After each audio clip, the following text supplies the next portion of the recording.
પાટીદારને ticket આપવા બદલ કોંગ્રેસનો આભાર વ્યક્ત કરતા નરેશ પટેલ। નમસ્કાર દર્શક મિત્રો, આપ સર્વે દર્શક મિત્રોનો ખૂબ ખૂબ આભાર, ખૂબ ખૂબ ધન્યવાદ। આપ સર્વે દર્શક મિત્રોએ ખૂબ ખૂબ પ્રેમ આપ્યો અમને। આપ સર્વોએ નિયમિત અમારા વિડીયો નિહાળી અમારી ચેનલ કેડીએમ સ્ટુડિયોને અહીં સુધી પહોંચાડી છે। તો કેડીએમ સ્ટુડિયોમાં 20,000 સબસ્ક્રાઈબર પૂરા થઈ ચૂક્યા છે। તો 1 થી 20,000 જેઓએ તમામ સબસ્ક્રાઈબરોએ અમને સબસ્ક્રાઈબર કર્યા છે તે તમામ અને અમારા વિડીયો નિયમિત નિહાળતા તમામ દર્શક મિત્રોનો દિલથી 2 હાથ જોડી આભાર વ્યક્ત કરું છું। ખૂબ ખૂબ ધન્યવાદ દર્શક મિત્રો, તમે અમને આટલો સપોર્ટ કર્યો અને આગળ પણ આપ અમારા વિડીયો નિયમિત નિહાળો એવી આશા રાખું છું।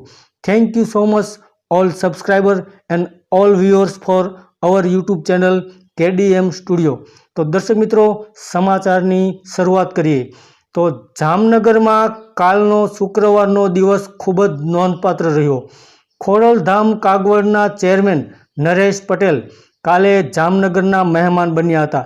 તેઓએ પત્રકાર પરિષદમાં જામનગર લોકસભા ચૂંટણી સંબંધી આપેલું નિવેદન વાયરલ થયું છે, કારણ કે તેઓએ નામ લીધા વિના કોંગ્રેસ પક્ષ પ્રત્યે આભારની લાગણી વ્યક્ત કરી હતી।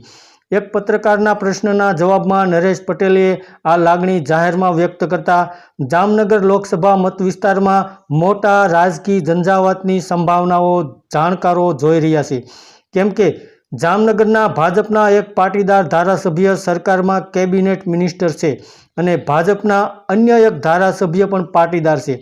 આ સ્થિતિમાં ખોડલધામ ચેરમેને જાહેરમાં કોંગ્રેસ પક્ષનો આભાર માનતા આ મુદ્દો સમગ્ર જામનગર લોકસભા મત વિસ્તારમાં ચર્ચાનો હોટ ટોપિક બની ગયો છે, કેમ કે જામનગર લોકસભા બેઠક માટે કોંગ્રેસ દ્વારા પાટીદાર ચહેરા પર પસંદગી ઉતારવામાં આવી છે।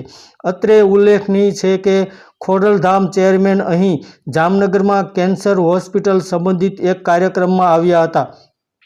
તેઓ થોડી મિનિટો અગાઉ આ પત્રકાર પરિષદ યોજાઈ હતી, જેમાં એક પ્રશ્નના ઉત્તરમાં નરેશ પટેલે ઉપરોક્ત નિવેદન આપ્યું હતું। તો હાલમાં નરેશ પટેલે પાટીદારને ટિકિટ આપવા બદલ કોંગ્રેસનો આભાર વ્યક્ત કર્યો હતો। ધન્યવાદ દર્શક મિત્રો।